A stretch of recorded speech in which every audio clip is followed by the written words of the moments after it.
अस्सलामु अलैकुम वरहमतुल्लाहि वबरकातुहू। इन्नल हम्दलिल्लाहि नहमदुहु व नस्तईनुहु व नस्तगफिरुहु व नऊज़ु बिल्लाहि मिन शुरूरि अनफुसिना व मिन सय्यिआति अमालिना। मन यहदिहिल्लाहु फला मुज़िल्ल लहु मन युज़्लिल्लाहु फला हादिय लहु। अशहदु अन ला इलाहा इल्लल्लाहु वहदहु ला शरीका लहु व अशहदु अन्न मुहम्मदन अब्दुहु व रसूलुहु। अम्मा बाद।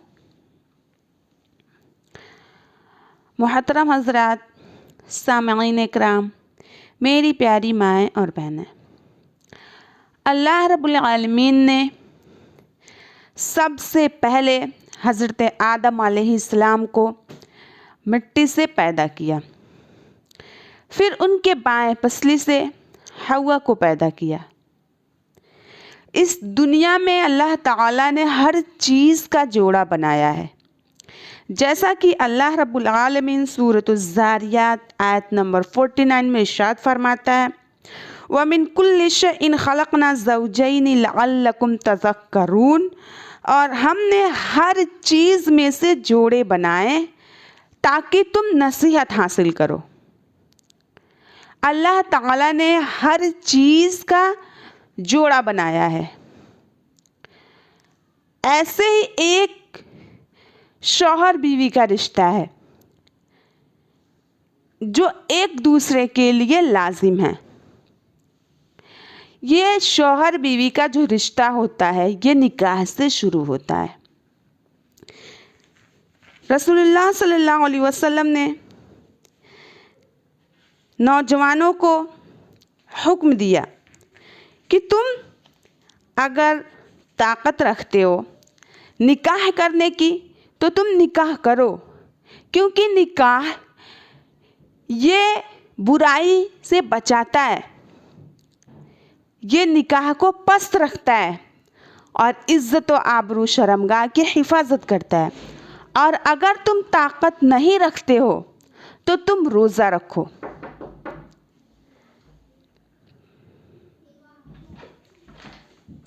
दीनदार बीवी का इंतखाब हमें करना चाहिए, क्योंकि रसूलुल्लाह सल्लल्लाहु अलैहि वसल्लम ने बुखारी की हदीस में फरमाया कि औरतों से शादी की जाती है 4 चीज़ों की बिना पर। पहला, उसकी माल की बिना पर। बहुत से लोग मालदार औरत से शादी करते हैं जिसके पास बहुत ज़्यादा माल होता है। और दूसरी चीज़, ख़ानदान के सबब शादी की जाती है, ख़ानदान कैसा है।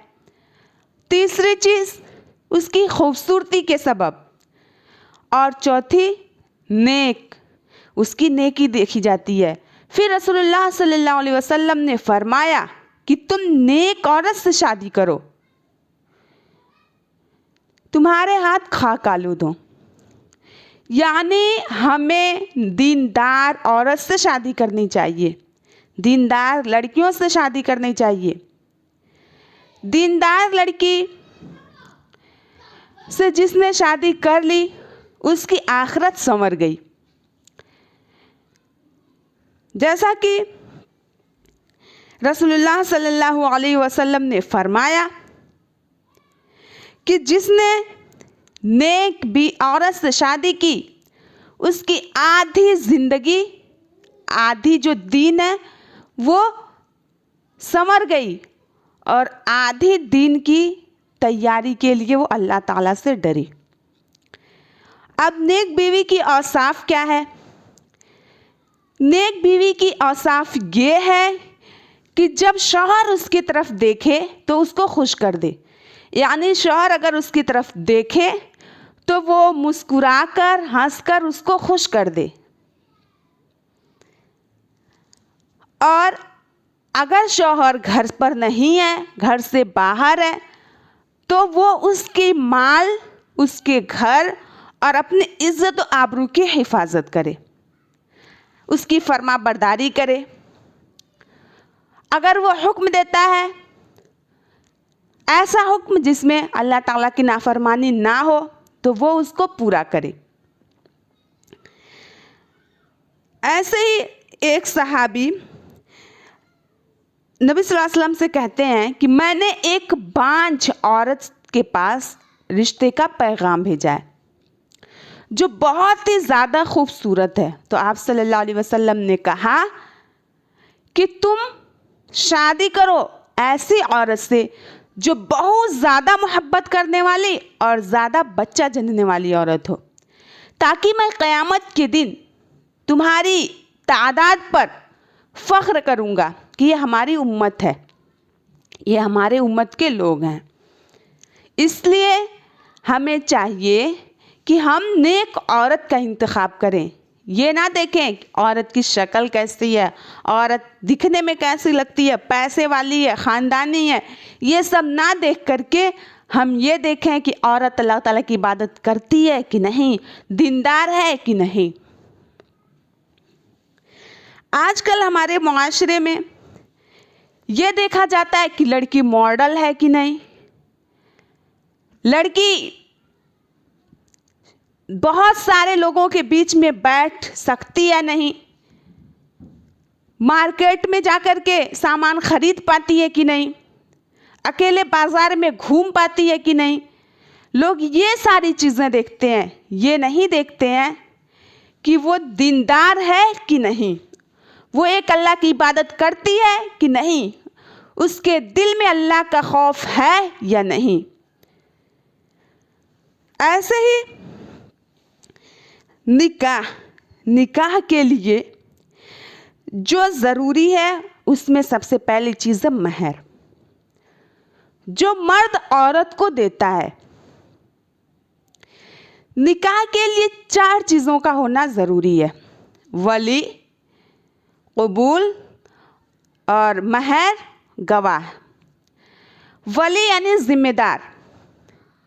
ज़िम्मेदार अगर नहीं है, जैसे बाप, भाई, चचा, दादा, तो निकाह नहीं हो सकता।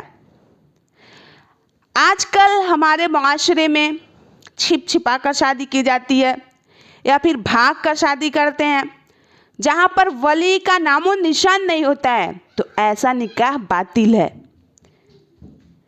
निकाह के लिए वली का होना ज़रूरी है।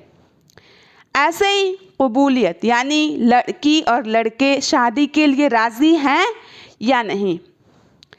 शादी के लिए सिर्फ लड़कों का इजाज़त लेना ज़रूरी नहीं है, बल्कि लड़की से भी इजाज़त लेनी है।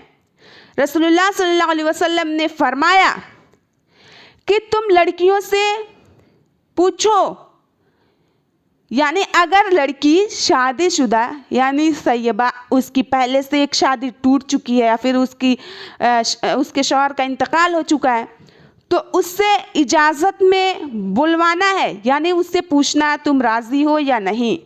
और अगर लड़की कुंवारी है तो उसकी खामोशी उसकी रज़ामंदी है। अगर वो चुप है तो इसका मतलब कि वो राज़ी है, और अगर वो जवाब देती है कि हमें ये रिश्ता पसंद नहीं है, तो वो राज़ी नहीं है। किसी भी लड़की की शादी या लड़के की शादी उसकी मर्ज़ी के ख़िलाफ़ नहीं करनी चाहिए, जिसमें वो राज़ी ना हो। हमारे मुआशरे में क्या होता है कि लड़की के रज़ामंदी के मुताबिक शादी नहीं की जाती है। बहुत से लोग ऐसे हैं जो ये सोचते हैं कि लड़कियों की शादी हम अपनी मर्ज़ी से कर दें। लड़कियों की शादी आप ऐसे लड़कों से करिए उनका निकाह जहाँ पे वो खुश हो, दीनदार लड़का हो, अखलाक वाला हो, शराब ना पीता हो, अल्लाह ताला के लिए नमाज पढ़ता हो, रोज़ा रखता हो, उसकी सारी ख्वाहिशातों को, अच्छी ख्वाहिशातों को पूरा कर सके, उसकी ज़िम्मेदारी उठा सके। आवारा किस्म के लड़कों से आप निकाह मत करिए। ऐसे लोगों की वहाँ अपनी बेटी को आप ना दें जो उनकी कदर ना कर सकें। तो हमारे मुआशरे में क्या होता है कि लोग ज़बरदस्ती ले जा करके लड़कियों को ऐसे लोगों के हाथों में दे देते हैं जो उनकी कदर ही नहीं करते, उनकी ज़िंदगी तबाह बर्बाद करके रख देते हैं। और ऐसी शादी के बारे में रसूलुल्लाह सल्लल्लाहु अलैहि वसल्लम ने इरशाद फरमाया कि ये निकाह नहीं मानी जाती है जहाँ पे रज़ामंदी ना हो। आप लड़के से भी इजाज़त लीजिए और लड़की से भी इजाज़त लीजिए। शादी के लिए रसूलुल्लाह सल्लल्लाहु अलैहि वसल्लम ने फरमाया कि तुम जब निकाह करो तो एक झलक देख लो, एक झलक तुम लड़की को देख सकते हो। इसका मतलब ये नहीं कि शादी से पहले घूमना, पार्टी में जाना, लड़के लड़की एक दूसरे के साथ मार्केटिंग करना, ये सब नहीं, बस एक झलक तुम उनको देख सकते हो। ऐसे ही निकाह के लिए महर का होना फर्ज है। महर किसी भी शक्ल में हो सकती है, जेवर की शक्ल में, अगर आपके पास गरीब है, पैसा नहीं है तो फिर कपड़े के शक्ल में, किसी भी चीज़ के शक्ल में हम दे सकते हैं महर। और महर ये लड़के वाले लड़कियों को देंगे, ऐसा नहीं है कि लड़की वाले ज़बरदस्ती करें, ज़ोर करें कि हमें इतना महर चाहिए। लड़के वाले अपनी ताकत के मुताबिक, अपनी हैसियत के मुताबिक उन्हें जो देना है दे दें, और महर की अदायगी जल्दी से करनी चाहिए। ऐसा नहीं है कि लोगों को दिखावे के लिए आप ये बोल दें कि हम इतना देंगे, इतना देंगे। बहुत से लोग ये हैं जो ऐलान कर देते हैं लोगों को दिखाने के लिए कि हम महर में फला फला चीज़ें दे रहे हैं। ऐसा नहीं है, आप थोड़ी सी ही चीज़ें दीजिए, जितनी आपकी हैसियत है उतनी ही दीजिए, लेकिन महर की जो अदायगी है वो जल्दी से पूरा कर देना चाहिए। और ऐसे ही निकाह के लिए जो चौथी चीज़ है वो है गवाह। निकाह के लिए गवाह का भी होना ज़रूरी है, लेकिन आजकल हमारे मुआशरे में इन सारी चीज़ों का ख्याल नहीं रखा जाता है। बिना गवाह, बिना वली, बिना महर, उल्टी सीधी रस्म रिवाज ऐसे ही निकाह कर ली जाती है। निकाह के लिए जोड़े का होना लाजिम नहीं है, ज़रूरी नहीं है कि निकाह के लिए बहुत महंगे जोड़े हों, या फिर निकाह के लिए लड़के वाले लड़कियों से या फिर लड़की वाले लड़कों से हमें इतने ऐसे कपड़े, ऐसे जेवर, ये सब होना ज़रूरी नहीं है। निकाह एक बहुत ही सिंपल सी चीज़ है जो ऐसे ही हो जाती है चंद चीज़ों की बिना पर। और बहुत सी जगह पे ये होता है कि लड़के वाले लड़कियों के यहाँ लंबी कपड़ों की लिस्ट बना कर देते हैं कि इनका फलां का कपड़ा, फलां का कपड़ा, इतने उम्र के बच्चों का कपड़ा, फलां फलां, ऐसे ऐसे करके वो बहुत ही ज़्यादा बड़ी लिस्ट तैयार करके भेजते हैं। ये सारी चीज़ें ज़रूरी नहीं है। फर्नीचर, गाड़ी, बंगले, ये सब कुछ नहीं है। आप अपने लड़के को बेच नहीं रहे हैं कि हमें फलां फलां चीज़ चाहिए। जो जहेज़ जैसी चीज़ है ये निकाह के लिए बिल्कुल भी ज़रूरी नहीं है। निकाह के लिए ये जहेज़ जो है ये बिल्कुल हराम है। लेकिन आजकल बहुत से गरीब घराने के लोग ऐसे हैं जो इस जहेज़ की वजह से लड़कियों से, लड़की की पैदाइश से डरते हैं और वो अपने घर, ज़मीन, खेत वगैरह बेचकर तबाह बर्बाद हो जाते हैं। ऐसे लोग जो लड़की वालों से ले करके और फिर अपने लड़के का निकाह करते हैं, क्या वो अपने लड़के को बेच रहे हैं? जो इतनी महंगी महंगी चीज़ें मांगते हैं। आप अपनी लड़की की शादी एक नेक घराने में करिए, और जो लोग मुंह खोल करके आपसे मांगते हैं इसका मतलब वो दीनदार नहीं है, क्योंकि दीनदार शख्स वो होता है जो अल्लाह से डरता है, और जो अल्लाह ताला से डरेगा वो आपसे गाड़ी, बंगले, पैसे, ये सारी चीज़ें नहीं मांगेगा। बहुत से नौजवान मर्द लड़के ऐसे हैं जो ये कहते हैं कि मुझे नहीं लेना है, लेकिन मेरे माँ बाप नहीं मानते। निकाह आपको करनी है, निकाह एक लड़के और लड़की के बीच में होती है, तो आपको जब नहीं लेना है तो आपके माँ बाप कैसे ले लेंगे? ऐसे ही बहुत से लोग ऐसे होते हैं जो ये कहते हैं कि मैंने अपनी बेटी को फलां चीज़ें दी है। बहुत से लोग बेटी को भी दे करके बढ़ावा देते हैं। आप ना ही दीजिए और ना ही लीजिए। अगर हम ऐसा करेंगे तो मुआशरे से ये बुराई ख़त्म हो जाएगी। लड़की वालों को लड़के वालों के यहाँ ज़्यादा सामान दे करके, ज़्यादा चीज़ें दे करके बढ़ावा देने की ज़रूरत नहीं है।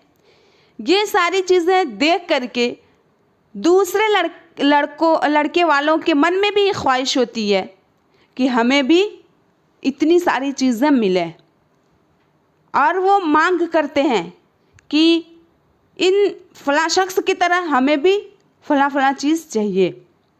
निकाह के लिए ज़्यादा खर्च करने की ज़रूरत नहीं है। रसूलुल्लाह सल्लल्लाहु अलैहि वसल्लम ने इरशाद फरमाया कि ज़्यादा बाबरकत वाली निकाह वो है जिसमें खर्च कम हो। लेकिन आज हमारे मुआशरे में लाखों करोड़ों की सजावट की जाती है जो कि बिल्कुल ही फजूल है, और बहुत ही तरह तरह के पकवान बनाए जाते हैं और दूर दूर से सजावट करवाई जाती है, दूर दूर से सजाने वाले आते हैं। ये सारी चीज़ें ज़रूरी नहीं है। निकाह एक सिंपल चीज़ है और निकाह हमें बहुत ही सादगी के साथ करनी चाहिए। निकाह के बाद वलीमा ज़रूरी है, जैसा कि रसूलुल्लाह सल्लल्लाहु अलैहि वसल्लम ने इरशाद फरमाया कि तुम वलीमा करो, ख्वाह एक ही बकरी क्यों ना हो। इसलिए निकाह ये ज़रूरी है। निकाह आप किन से निकाह किन से जायज़ है, किससे हलाल है और किससे हराम है। निकाह जिनसे हराम है वो भाई, बाप का भाई, माँ की बहन, ऐसे ही भतीजी, भांजी, खाला, फूफी, इन लोगों से निकाह हराम है। और एक साथ दो औरतों को जमा करना, कुछ औरतें हैं जिनको जमा करना हराम है, जैसे खाला और भांजी को, दो औरतों को, खाला भांजी को एक मर्द से निकाह एक वक्त में करना ये हराम है। खाला के मौजूदगी में भांजी से निकाह हराम है। अगर खाला का किसी वजह से इंतकाल हो जाता है या तलाक हो जाता है तो फिर उसके बाद भांजी की निकाह उससे हो सकती है। ऐसे ही फूफी भतीजी को एक वक्त में एक मर्द जमा नहीं कर सकता। खाला की मौजूदगी में भांजी को नहीं और फूफी की मौजूदगी में भतीजी को नहीं, और दो सगी बहनों को एक साथ जमा करना ये भी हराम है। अगर एक बहन किसी वजह से इंतकाल कर जाती है या फिर तलाक हो जाता है तो फिर दूसरी बहन का निकाह उस शख्स से की जा सकती है। ऐसे ही रिज़ाई बहन, रिज़ाई जिसे दूध पिलाया गया हो, तो रिज़ाई भाई, रिज़ाई बहन, इन दोनों के बीच में शादी नहीं हो सकती है। दूध पिलाने से जो रिश्ते सगे भाई बहन, फूफी भतीजी और खाला भांजी वगैरह के दरमियान होता है, ऐसे दूध पिलाने से भी ये सारे रिश्ते जो होते हैं वो हराम हो जाते हैं। लेकिन हमारे समाज में इन सारी चीज़ों का ख्याल नहीं रखा जाता है और बहुत से लोग ऐसे हैं जो दो सगी बहनों से एक वक्त में निकाह कर ले रहे हैं। फूफी भतीजी, खाला भांजी, इन सारी चीज़ों में वो फ़र्क नहीं देख रहे हैं और वो हलाल को हराम, हराम को हलाल ठहरा ले रहे हैं। लेकिन मेरी माएँ और बहनें, आप लोगों को दीनी किताबों की तालीम हासिल करने की ज़रूरत है, हदीस की तालीम हासिल करने की ज़रूरत है। अगर हम इन चीज़ों की तालीम हासिल करेंगे तब हम ये समझ सकेंगे कि क्या चीज़ें हलाल हैं और क्या चीज़ें हराम है। एक मर्द 4 औरत से शादी कर सकता है, 4 से ज़्यादा शादी हराम है।